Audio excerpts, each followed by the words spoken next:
Hello and welcome to the Ratnest podcast, episode 40 something with Thesis Sahib. Yo! What up, Yo, dude? chilling, man. What are you saying, dude?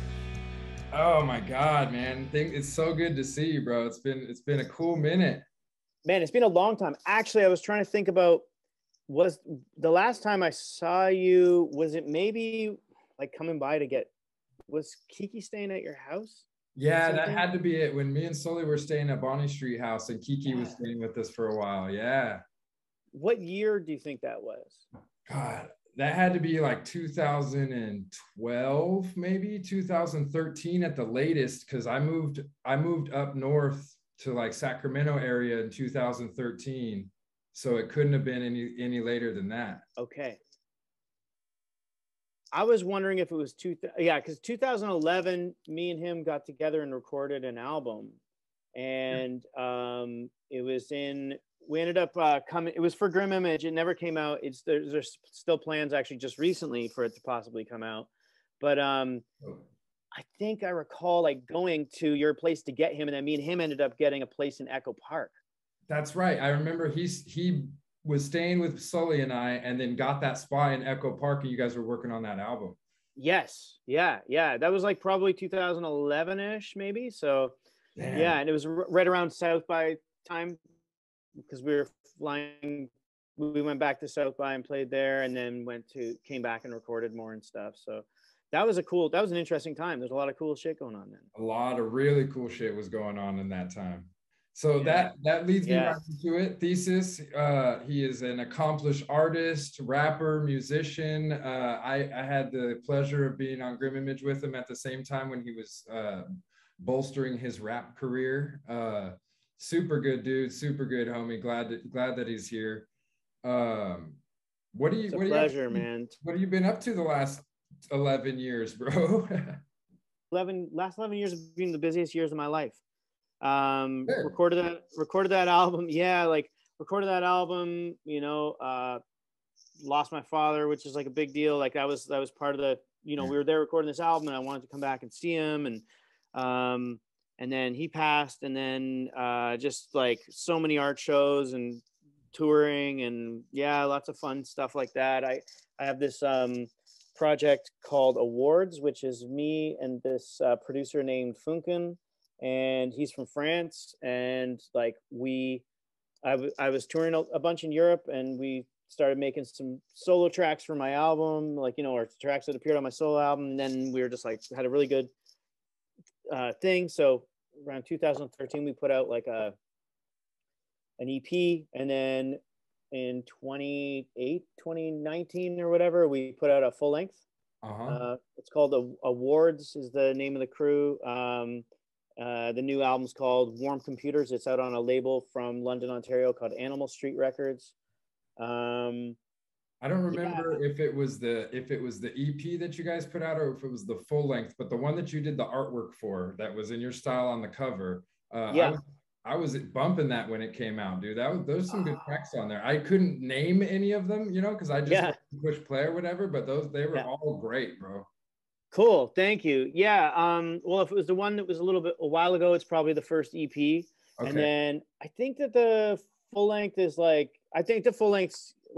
a better, more like we were finding ourselves on the first one, and it's definitely got some like influences that I was, like it's both albums actually are a little bit like kind of like new wave hip hop, but like weirdo shit rapping, like it's rap, but it's also just weird concepts and stuff. I think with your style, like anything that you go on is kind of going to automatically have that like to the left feel or that gauche feel. Sure. You know what I'm saying? For sure. Because and I'm not I mean that in the most like the best way possible, but you have such a stamp with your style that it really can't like it's not going to fail. It's always dope. Thanks, man. Thank you. Yeah, I'll send you links to that if you want to check it out. If you don't have it yet and stuff. But yeah.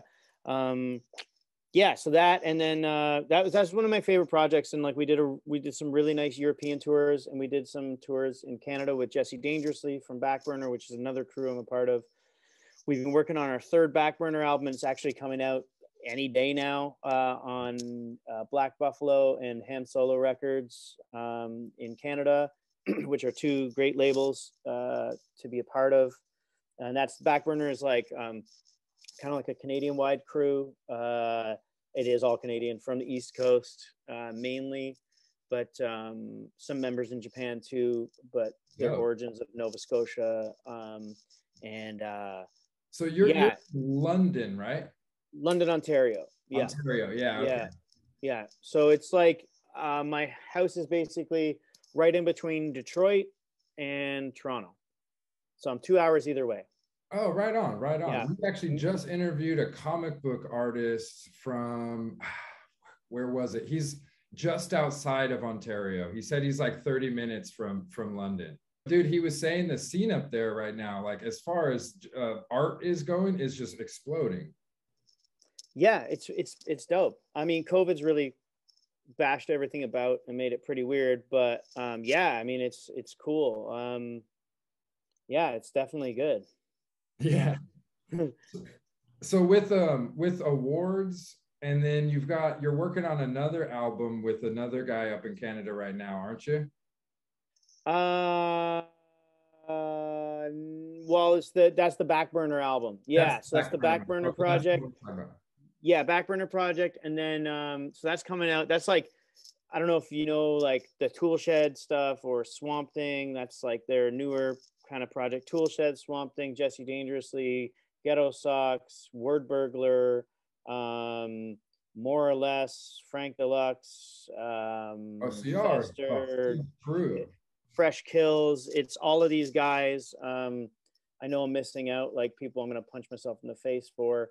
All these amazing talented dudes, you know, Jay Bizzy, just all these different rappers. I know I'm forgetting Mr. E, like a bunch of other people. It's like the crew's like 18 people deep and more, like, but there's 18 like regulars, and then there's a couple others. We got Mega Ran's on it. He's like, and like kind of like a member, sort of like an external to us, because he would always play all the South by shows with us.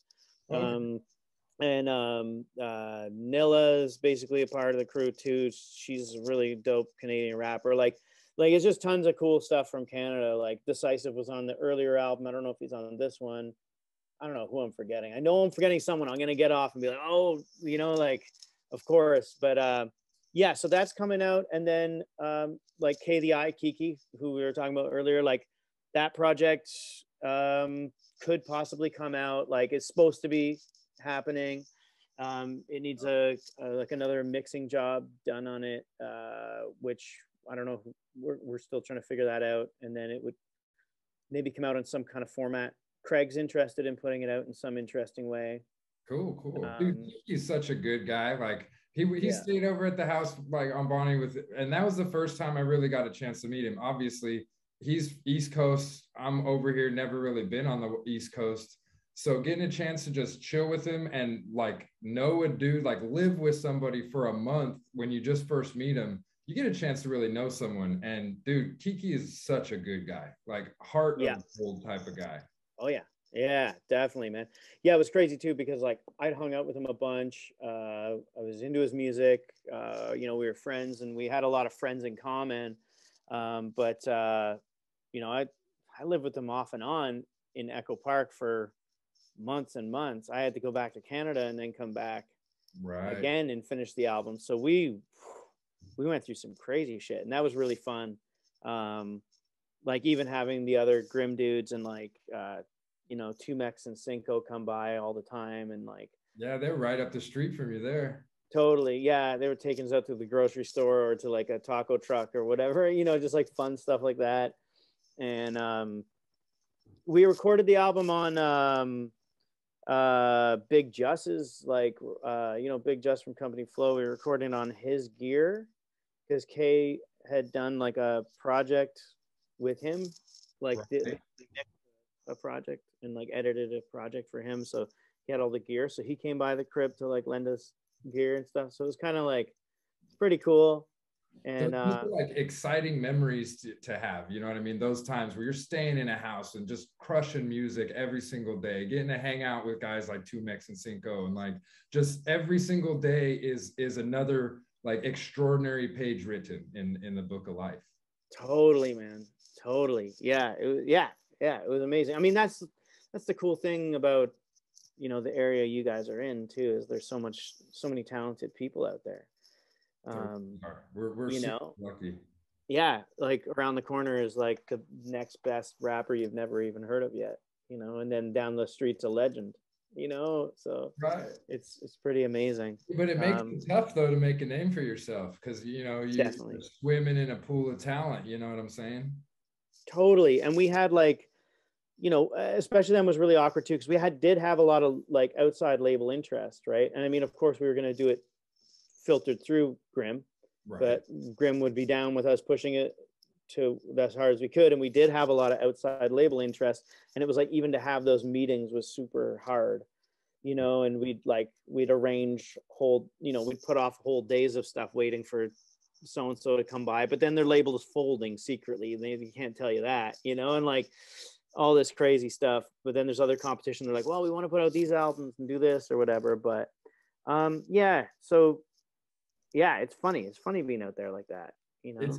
It's wild the way all of that stuff syncs up too, because it's like when Grimm did end up finally kind of going under, there was like 3 or 4 other local labels that kind of they held on another couple of months or maybe another year, but everything kind of crumbled at that same time. For like this, the underground hip hop scene was expanding and growing so big, like it was coming out of LA, hitting the IE, hitting like everywhere, was getting hit with the LA underground scene.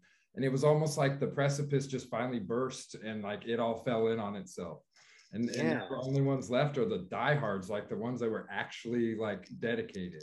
Yeah, it's tough. I mean, I definitely like I to be honest, like since 2008 kind of retreated slowly back to Canada in a lot of ways, even with like I was exhibiting a lot of my work like around like the 05 06 era, like a lot in you know, actually you were in the anti-hate shirt, like I was even out in Florida doing a lot of stuff out there, and Bird was out there, Blue Birdie. Yeah, exactly. That's a dope shirt, man. I gotta get some of that gear actually.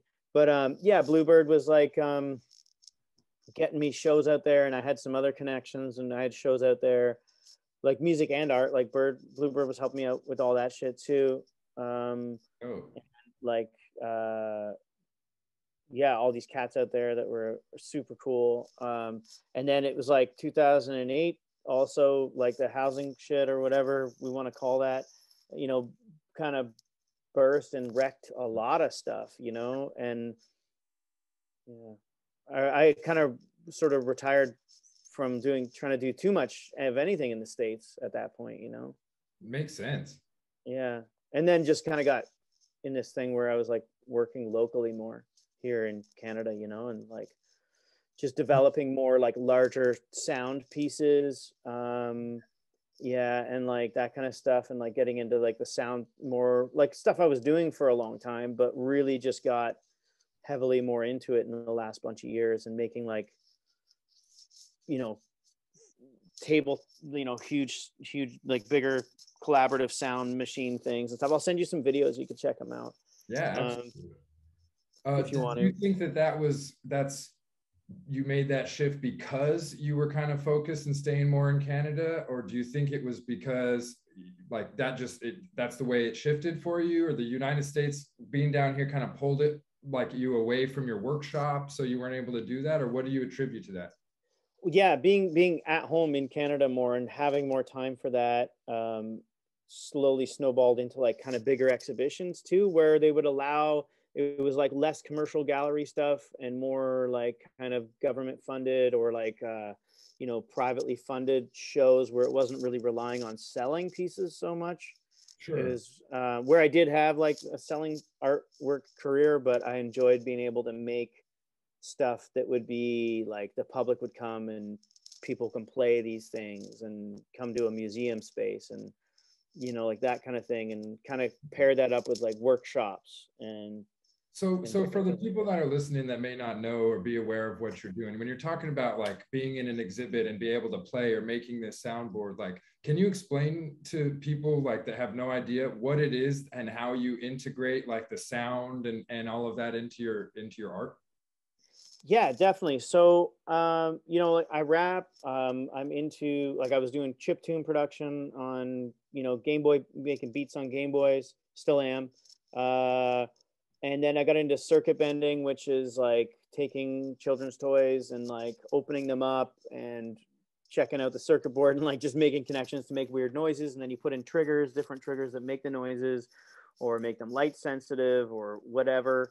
And then that kind of developed into stuff I would play on stage. And then some of them got larger and they were too big to bring on tour. And then I got into kind of making my own controllers, like that would control sounds, because I could never really seem to like keep a DJ. And so I would just, you know, like, and also to like bring a DJ on tour to like Europe where like you have 10 days off. It's like, how do you pay that person or whatever? Whereas like I'm independently there.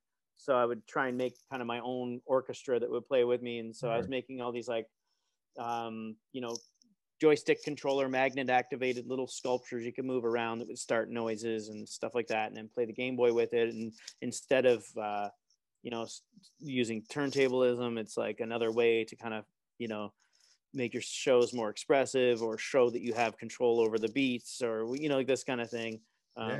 Sort of in the same way of taking like a 404 on stage or some kind of like a sampler or whatever. It's like, this was my thing, was my own designed art pieces. And then from there, I just made them larger and larger. And then those would go into like exhibition spaces, started out in commercial galleries, and then museums saw that and were like, okay, we'll take this or something like this. Can you make, or we'll give you a show in 5 years or whatever, some of them in 2 years or whatever. What can you make in that time period? And then you get a little bit of a grant. That money goes into it. You know, you research some new ideas, you know, kind of mess around for a while and then come up with something cool and then bring that into the space. And sometimes it's a flop and sometimes it's successful. And then you grow from the good things. And then, you know, and then there's some experimental like art places that allow, you know, you want to do a residency. Do you want to, you know, do this or do that? And yeah, so. Well, it's kind of, I mean, it makes sense to me hearing that you start out in these commercial galleries and then it just like you get reached out to by the museums and the other galleries because you were doing something, at least to my knowledge, that no one else was doing. This like circuit bending, it's a lot of the 8-bit and 12-bit, 16-bit sounds, but creating music from a child's toy, you know what I mean? Or taking just a simple little sound and creating these things out of it. I had never seen anyone do that before. And it was It blew my mind. So I can only imagine people in the art curator world were like, this is something new. This is something fresh. We got to get involved in this. Right. Yeah. Well, that was generally the thing. One of the things they were really attracted to with the work was also the collaborative element of bringing in like, you know, involving the viewer to be a part of the artwork as opposed to someone just coming and it being like, oh, like, look at this untouchable, like special work. Oh, it's so, we have to bow down to it or whatever. Whereas my thing was like, I mean, I paint on trains and it gets fucking buffed and, you know, like whatever, like that's my background, you know. I mean, paintings are important and I like them and stuff. And I'm a fan. Like I bow down to paintings, but like, you know, it's just kind of like with my stuff, I was really trying to actually break that kind of boundary of making it like it can still be enjoyed or what, like, you know, it's all meant to be enjoyed, but like the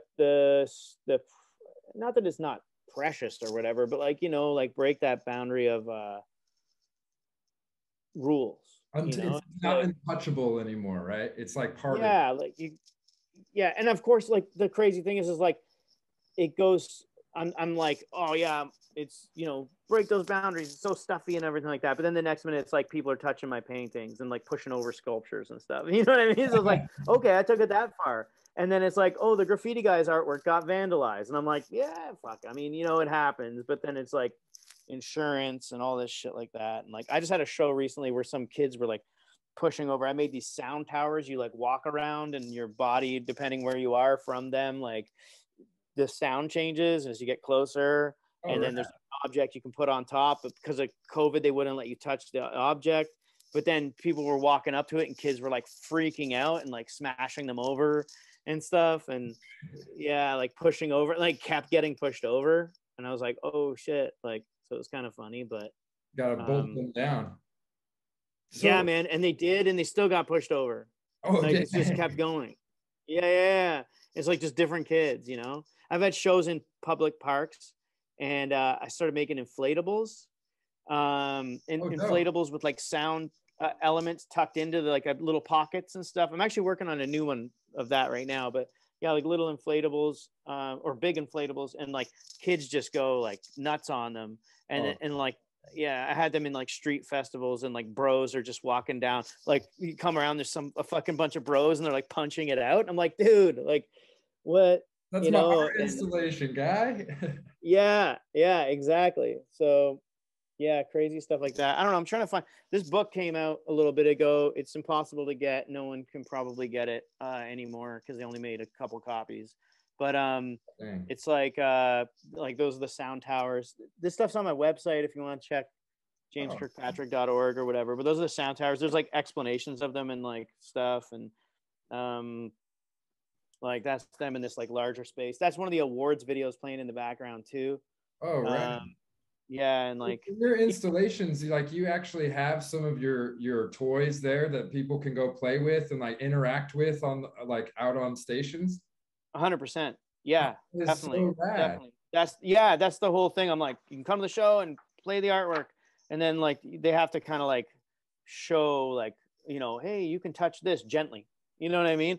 This one was like a video synth. You would like, there's like a TV in there, and you could like play it, like the controllers there, and you can make the controllers down there, and you could play different like snippets of 8-bit stuff or chiptune stuff, and then like it'll change the video, and you can control like all the different speeds, and it kind of makes faces, and it breaks them down from like abstract shapes to like figurative stuff. And then like here's this is one of the sound island things, and a bunch of kids playing it.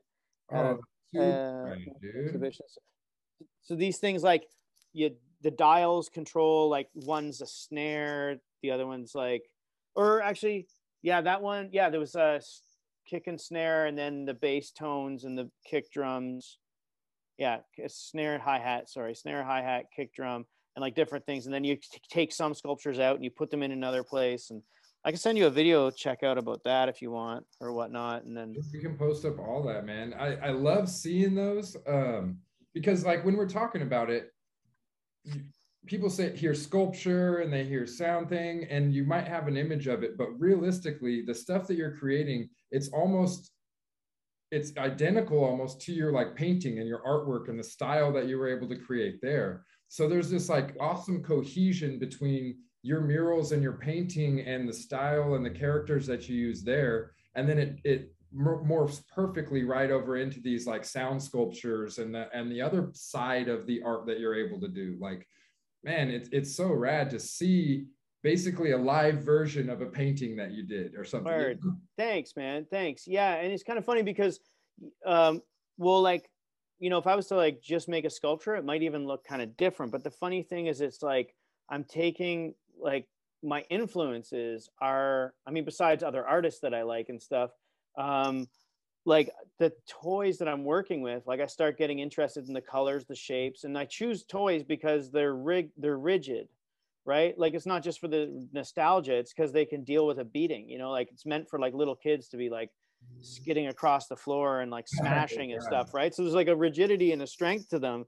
And it's like, so I'm taking these things apart to circuit bend, and then of course I'm drawing and making paintings, and then I'm, you know, and then those shapes are inevitably influencing my paintings and my drawings. And then as I make these different drawings and paintings, and then I'm like, you know, looking at the functionality of different toys and combining them together, and inevitably they end up looking like my paintings. So it's kind of like this weird circular nature of it, or like, you know, so it kind of goes, and like, plays like off of itself, you know, like this is what some of the shows look like a bunch of stuff I made out of sailboat sails and like like surfboard stuff. Like we surf in the Great Lakes here in the storm yeah, you do things, and so we just kind of like, that's our thing, is like we follow storms and then surfing them and things like that. And then a lot of the detritus and garbage I find, like I'll incorporate that into work, shit you find out at the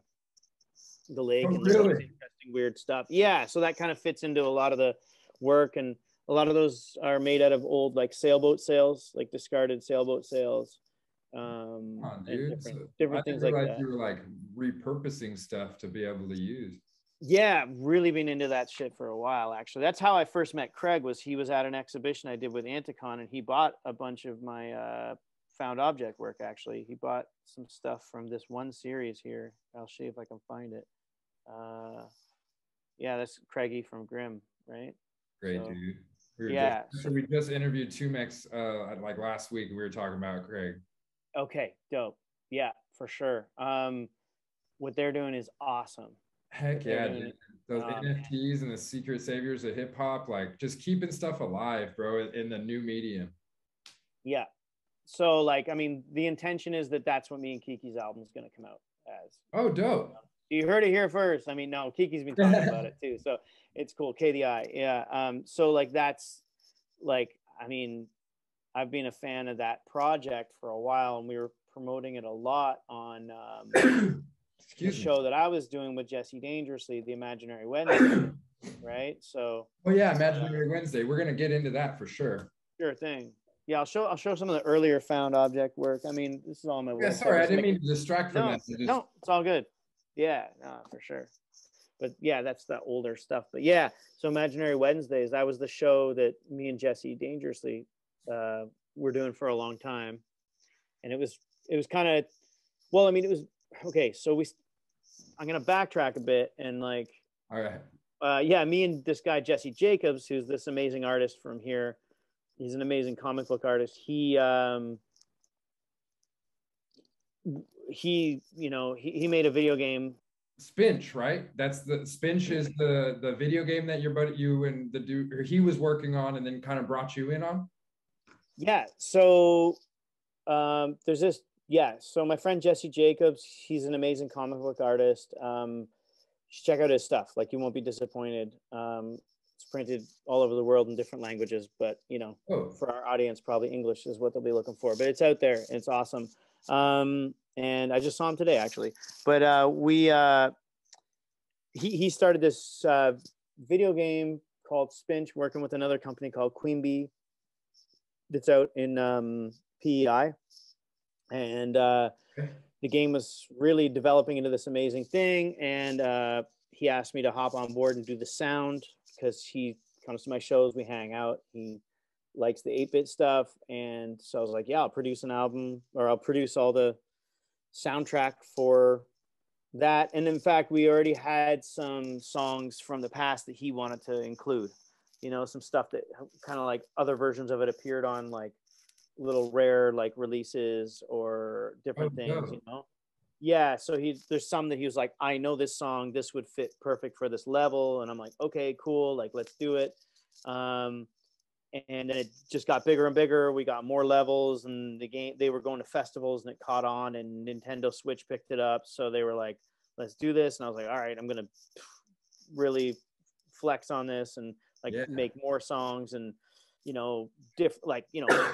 develop the sound effects, and did all this different stuff that I've always wanted to do, kind of done a little bit anyways. And like, kind of had some experience in, but like really this is something like a package to put it in, is like a full experience, That had to be a different thing to like be creating for visuals specifically, and like having to create all the sound effects and do all of that stuff. Like, you're not, I guess it's not necessarily a boundary, or like you're not having to stay in a box, but there's definitely a direction you have to go with it, right? Oh yeah. And there's lots of tests too, right? So like just even them, like the company, the original company only having like a certain amount of experience, because they haven't really released many games, but they, and like my experience with like analyzing sound, and I'm like, you know, I know in Mario, when you get a coin, there's actually two noises. You know what I mean? And like, Yeah. you know, and like conversations like this, and I'm like, so am I going to choose to do two noises when they get the thing, or am I going to make it just one, or am I going to make it, you know, and I wanted to go real far with it and like make stuff be like, you know, if you got a lot of these sugar cubes, which is like kind of like the versions of the coins or whatever, Okay. if you do it fast enough, you can kind of create a melody from the song and like different things like this, you know, but there was limitations with that. Yeah, but you know, in some of the cases it does work. You know, like this bomb dropping would be a rhythm, would be like, you know, there's a timed bomb that drops, and that should be the drums, and then and fit it into this soundtrack. And in certain cases it worked, in certain cases it didn't. And but we, you know, there's like little things in there that like even psychologically, like whether you know it or not, are part of the rhythm and part of like how the character jumps through the screen and is forced to move at a certain pace because there's, you know, the character has to hide before bombs explode and do this kind of thing. And Wow, that just is different so ideas like that we put in. that's so much more Yeah, than I realized that it was. Sorry, the latency. no, definitely, brother, definitely. And like it's a surprise to me too, you know, as we got into it. And it was like we kind of developed we found our own way of doing it through mistakes that we made, you know, during it. And even knowing, like, because I had some help. There's this friend of mine, Coins. He's actually BackBurner too. I forgot to mention him. He's one of the many awesome producers in the crew. And so, yeah, Coins, you know, he had a lot of experience with video games. So he was like, you know, talking about sound quality and how to export things and different things like this. And actually, us being picked up by Nintendo was really good because it was through a company called Akupara, and then Akupara really helped straighten out a lot of the more advanced like sound issues we had. But it was really fun to like figure that stuff out. And so as the like producer of the music, like obviously you got to come up with, is there going to be two sounds or one sound for what they do? And the way that you integrated the music into it sounds amazing. But like at the core base there, you actually have to create these sounds, and you actually have to think about what is going to be interesting for this. Like, because you have a million sounds that you could choose from, but honing it down to that one specific one, how did that process look? A lot of that was like just test. Well, I mean, I do a lot of sound design through circuit bending, right? So, sure.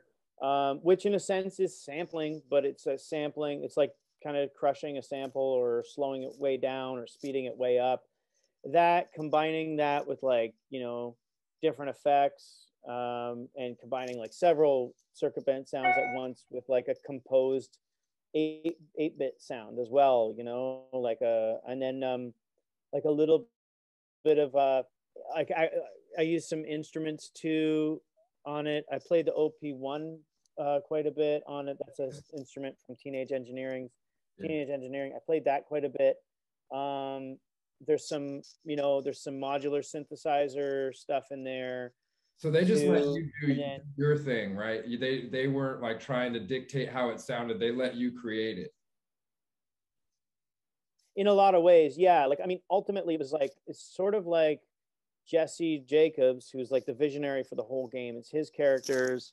And, you know, I mean, there's definitely stuff that he was like, let's change this. This looks good or whatever. We'd take the advice of people.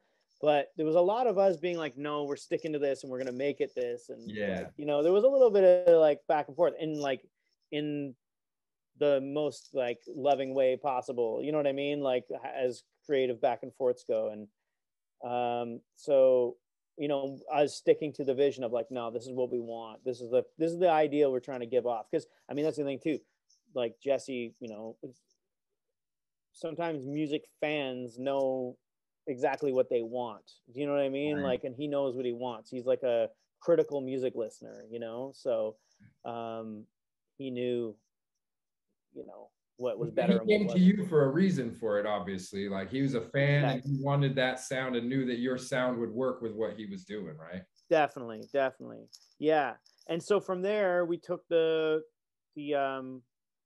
the individual, like, so like we have the, you know, different songs, so we have different worlds, and then in the different worlds there's different levels, and so the different levels have sort of like the same song but different, you know, like it's like this could be, you know, first verse, second verse, third verse, and then the pause screens for all of those. So when the screen's paused, it's like a muted version or like a cutback kind of version, or like, you know, the drums drop out and like there's like, you know, stuff like this. And so that was really fun. And then from there I took all of those different elements and sort of brought them together into one like Ableton file and like shuffled them around and then remixed it, and you know, not remixed it, but I guess in a sense remixing it, but like mixed the audio levels differently to make them like a song. And then we made this album. So like there's like the full length, we got a full length vinyl on IM 8-bit. And so it's also the action sounds, like those action sounds I was talking about. So like those are in the song too. And it's like cool little vinyl piece. It's like, yeah. So they're like in the song as part of like the rhythm. So there's like the sound is like that bad guy getting squashed or whatever the hell. And like, you know, weird stuff like makes it into the thing. I Am 8-bit is the label that put this out. So I'm pretty happy with this. And you know, Jesse's design work is really beautiful. Check out his comics, you know, like they're incredible. So yeah, so that was, and then actually since then this project is sort of on, I had to take a break from it because of like a whole bunch of reasons. It comes with a print too. Each vinyl comes with a print. Oh, I like how it looks like the levels in the thing too. Just from what I've 100%. Seen that you posted, like they look like the levels. Yeah. 100%. Yeah, it's really fun. These are that's what the bosses look like. It's like, yeah, dope. You have to fight one of these guys at the end of each level, right? But yeah, what was I gonna say? Yeah, so like from there, I have another project that's like actually pretty, it's not definitely not done, but I have sort of all the elements, but I'm like working on a bunch of other stuff. I gave the stems out to a bunch of the BackBurner members, that crew, and a bunch of other friends from across the globe that I've been collaborating with, and they remixed the video game songs into kind of like boom bap or lo-fi beats. And I remixed a bunch of them, and we have a bunch of different rappers on them, talking about, it's all thematic about the game, and there's skits and stuff, and so it's like a little project. But yeah, through the game, so the album's called Enter Astral Island, the new one, the remixed kind of rappy one. Okay. And that's the name of the Twitch show that Jesse and I started. It was called Enter Astral Island. That's the name of like the channel. And originally when we did that, we were doing stuff to promote the game, and then Jesse Jacobs kind of had to move on to other projects, but we just turned it into like a indie hip hop thing for a while. So it was like Mean Joe Tunes, who runs Animal Street Records, and Gripsky, who is a part of Albino Zebras and like does a bunch of other really cool stuff in town. They all started doing their own shows on there. Awesome. And then me and Jesse Dangerously took over the show. Started doing this show that me and Jesse Jacobs were doing. We called it Imaginary Wednesdays. So that ran for quite a while. And who knows, we might. The focus of that. The focus of that one was basically to talk, like similar to what you do, just talk to nice people who are doing cool stuff, you know what I mean? Like, you know, and friends involved, you know, and so it was really a loose format, but actually we really focused a lot of it, you know, because I was working on this Enter Astral Island album. It was generally people associated with that too, because I was in the middle of working on that. So it was like, you know, Wordburglar, Tumax was on it too. Like, you know, all the BackBurner guys, we would, you know, kind of nerd out a bit and like talk about Star Wars and like different sci-fi things. And we'd have like, you know, when new episodes of whatever would come out, we'd talk about, you know, I don't know, young Yoda. Yeah, baby Grogu. Baby Grogu. Yeah. What was it? Jesse D said something real funny. Yeah, he was like, you know, they're calling him Baby Yoda, and he's like, how come no one ever mistakes Yoda for growing Grogu? Yeah.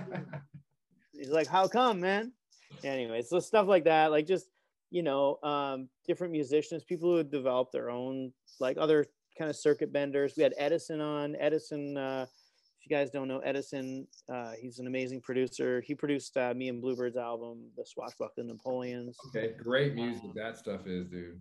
Yeah. Hey, man. Yeah, he's great.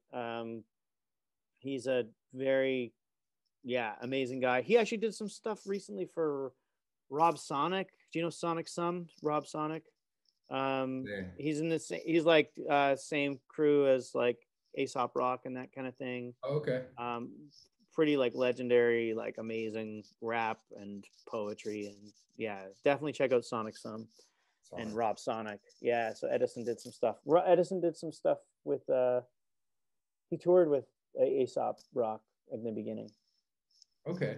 Too. The name sounds familiar, but I can't place anything specific. Like, dude, after Grimm, my hip hop knowledge just began to wane over and over. I didn't keep up in it. I was so immersed in it. We were immersed in it so crazy during the time. And then after the fact, it just kind of like, I didn't have those inlets anymore. It all started kind of going away unless I was actively out looking for it. And my whole music genre, what I wanted to listen to at the time had completely shifted from like a hip hop scene to way more like soft, acoustic guitars and stuff. So unless it's someone that blew up at the time that I was there, like I couldn't even name anybody right now. So no offense. Sure. Edison or any of those other guys for me not knowing. I'm out of the loop. Oh yeah, for sure. And I mean, that's the thing too, is like everybody has, I mean, I'm sure there's tons of stuff, that like no one else knows, or like, less people, we all have these things, and it's, it is difficult because this allegiance to like a genre or whatever, you kind of feel like you got to keep going, and, I have friends who have these like humongous libraries of like underground rap, and it's like they buy every release from, a certain, corner of underground rap. Yeah, and like they've got such a vast collection that it's like, and these are some homies, I won't name them because they have this huge collection, but like, one of them confiding into me being like, if this like place ever burned down, like I probably just stopped collecting. I'd probably, if my old archive went up in smoke, I wouldn't try and replace it. And I'm like, well, yeah, some of those dudes probably 20 years in the making. You know what I'm saying? Yeah, and it's almost like it's not like it's a burden, but it's like a thing that they've dedicated a portion of their life to. Right. It's a responsibility to them. A responsibility, literally. These people are. Like this stuff is so limited and archival, they're the archivists of it, you know what I mean? And it's not necessarily archival. That's why it's important to keep it in a safe place, so it's really interesting. I mean, I'm into tons of other music other than hip hop. And I'm also the guy who, when an album clicks with me, I really have to dive into it for a long time, and I really like to just listen to that album, or maybe two or three. Right? Just live it, just go through it and just soak it in. Maybe even 2 or 3 albums at a time, So I'm very slow to get on to the latest hype thing. I'm right there with you, bro. Right there with you. Yeah. Do you like do you know Band of Barriers? Yeah, Band of Barriers. Okay, cool. That's James P. Honey. He's a guy who was like heavily involved in underground rap and like toured over in Canada. We toured to Europe a lot together. Yeah, he's from the UK though. The influence there. There's the kind of that like the transitional influence. Like you can hear there's definitely a hip hop feel, but it's got that hardcore folk or like guitar, driving stuff to it. Definitely. Yeah. And his 2 biggest influences are Leonard Cohen and Soul from Anticon, Yeah. So, and he's developed his own like unique awesomeness, but it's like folk music with such a cool sense of like word. I don't even want to say wordplay, but like, usage, grammar. Yeah, way of like weaving the words around the beat, you know, or the rhythms in the song, you know. So yeah. You had said earlier, and I don't mean to completely derail this, but you had said earlier that you're doing surfing and you're like chasing storms up there. Like, I want people to understand what's going on. Like, you're not going to the ocean and like surfing. You're surfing on the Great Lake, right? Yeah. So like it's so wild to me that you guys, the number one, the lake's big enough to give you like surf that you can surf on, but number two, like, if I'm not mistaken, you guys kind of started this whole thing, right? Up there, like you and your boys just started surfing these little rollers. And like, I remember you posting, you guys were getting written up in the newspapers and like everyone was like making it this big deal, right? Yeah. Well, yeah, it's weird. I definitely can't take credit for it, because what's interesting is, I mean, we think we're the first people doing it, you know, and then you find out, you know, with me, it was like, cause I was living out in California off and on in the late 90s into the early 2000s. And I actually didn't surf then. And I was living out east in Canada and I didn't surf, and there's a whole scene there. And then when I went to Costa Rica and I started surfing there. And then I was back in California surfing again. But when I came back from that, my little brother had started surfing in the Great Lakes around 2005, and him and a group of people were all surfing out there. Sorry, you okay, homie? I'm good, bro. Okay? Something came into the room when someone opened the door, and it has got me sneezing this entire episode. It's my fault. Oh man, no worries. As long as you're okay. Oh. As long as you're good. Yeah, so like he kind of got me into doing it in the lakes. It was my little brother, and then, you know, of course, we think we're the only ones, and then someone in the States actually made a movie way back where they were talking about surfing in, I think it was maybe Michigan or something like that, and it was called Unsalted, and because it's like freshwater. And then like people, like, we would drive everywhere. We would go up to like Toronto area. We would go like Lake Ontario and all these different areas. But we live an hour from two very big Great Lakes, Lake Erie and Lake Huron. And both of them are completely different type of lakes, right? Like, and both of them actually cross over to the States, but in different areas. Right. Yeah. And so I grew up on Lake Huron, and my dad actually, so my parents moved here from Glasgow, Scotland, and my dad grew up in the shipyards, and he worked in the shipyards, and he was into being crew on different types of boats, and he loved sailing. And so he joined a crew here on Lake Huron, and they do big races like all the way to the States and back. And like the lakes are fucking huge. Like you can't see the other side. You know what I mean? Like, it takes like a day to get across, you know? And so it's funny because when I was really young, like we lived in Australia, and my dad actually surfed there. But he thought, oh, you can't surf in the Great Lakes. He was like, you can't do it. And it's big enough waves or whatever, right? Yeah, or just even the face, you know, having a face that would hold long enough, having that, the slant that's clean, you know, as opposed to just being mush. But then, like what happens is there's similarities to like an ocean wave, but I don't know if you ever heard what like a Point Break is besides the movie with Keanu Reeves in it, but no, I know like so there's a Point Break where there's like, you know, land or whatever, and the wave kind of curls down, and it's always consistently doing that, right?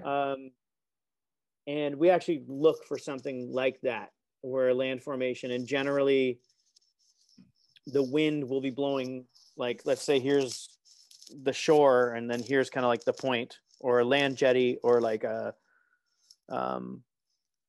a pier or something like this, Sure. like an actual pier that's in the water. Some sort of, yeah. And we'll be looking for a wind direction that's going almost across shore in one of the directions. And so if it's going this way and the pier's here, the wave will curl around the pier and come into shore.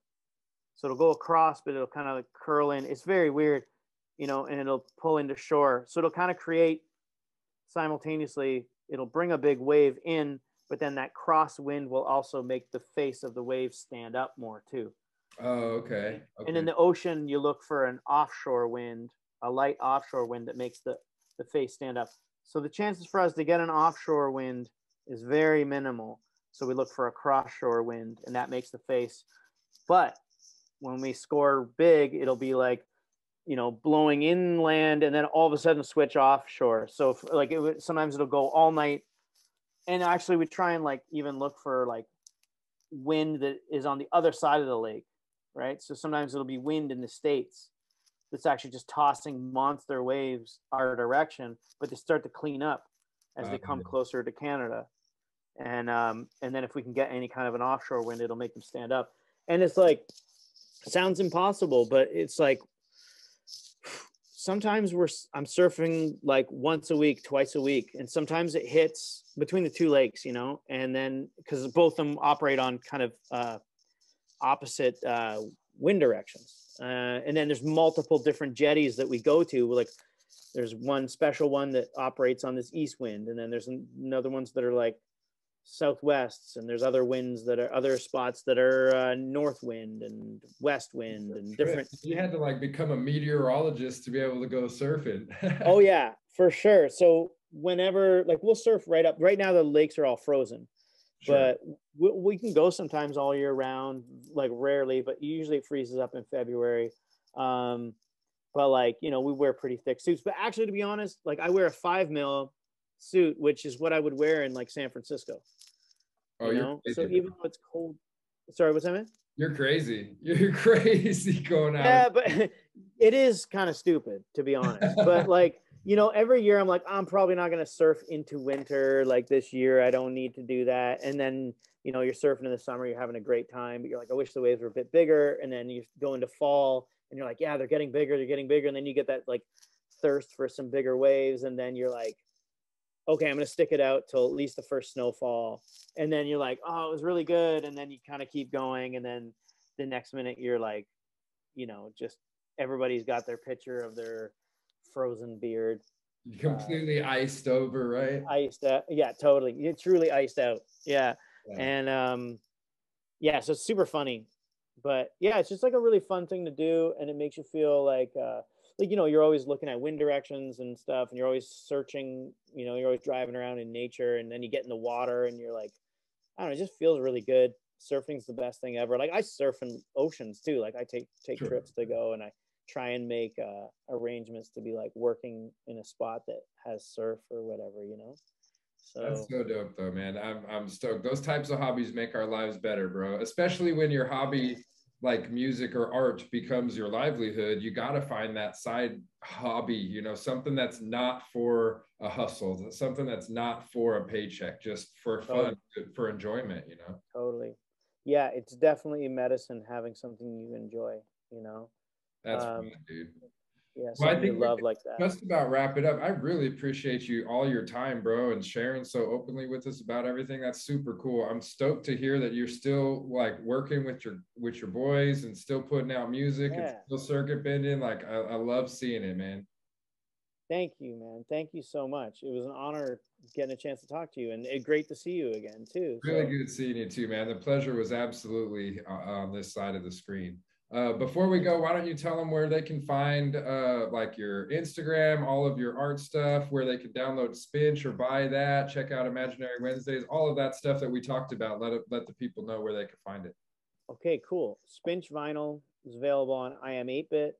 The new BackBurner album, which I think is our best project yet, you can find on Han Solo Records or Black Buffalo Records. That's also on Spotify too. The Spinch album's on Spotify under Thesis Sahib. It's a Thesis Sahib album. All of my stuff's under Thesis Sahib if you want to check that out.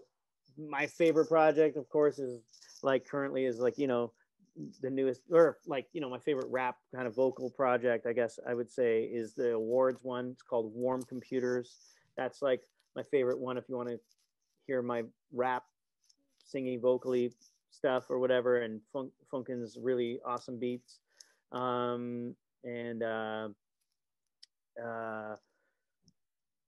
Yeah, like, so awards, Thesis Sahib, Spinch stuff, Google it. The game you can buy online for your Spinch. They have physicals too, but you can just download it right to your Switch.